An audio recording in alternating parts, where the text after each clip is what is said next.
Welcome back to our continuing coverage of Winter Storm Inga, and we are covering the cold air that has been dominating the weather scene, kind of surrounding our winter storm and filling in behind our winter storm as well. Now, you look at this, International Falls, the icebox of the nation, and this picture really does feel like the icebox, right?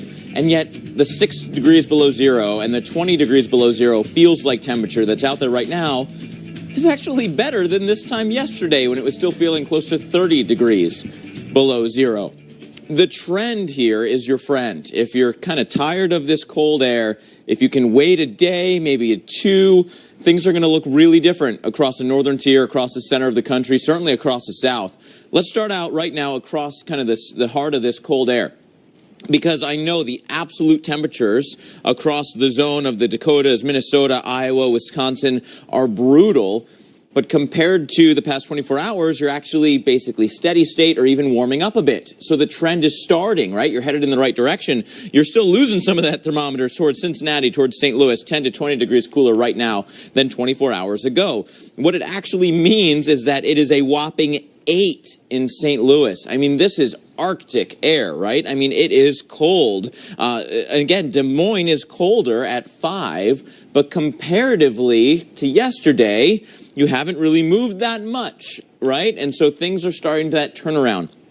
The wind chill does make it feel worse out there. We still have that flow coming out of the northwest. That's why the cold air is basically pointed right at St. Louis. You could make that straight line straight from the Arctic Circle into the center of the country. So that's the trajectory of the air that's moving in.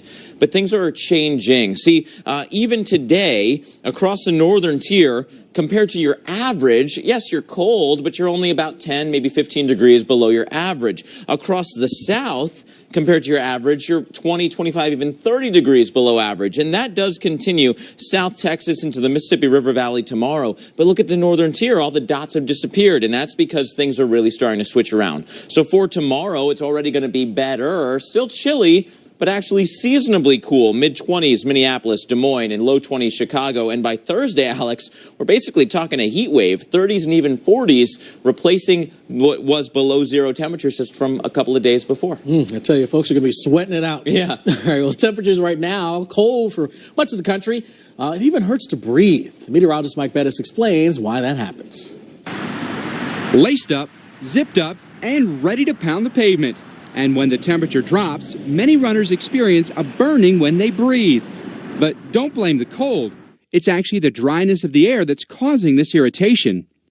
When air travels down your trachea, your body is warming it to match your body temperature, and then raising it to 100% humidity.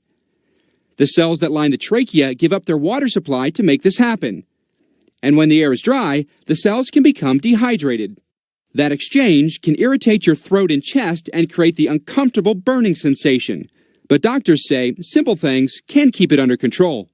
Maybe use a mask or a scarf to humidify and warm the air a little bit. Anything that provides just a little bit of extra space will help warm the air and humidify it. Also, if people breathe through their nose, the nose has a lot more surface area to warm and humidify the air, and it's better than if a person just breathes in through their mouth. And stay hydrated. The more water you put into your body, the less likely the cells in your trachea will get dehydrated. All right, well, you know the Northeast getting ready for their next blast of winter weather. Inga on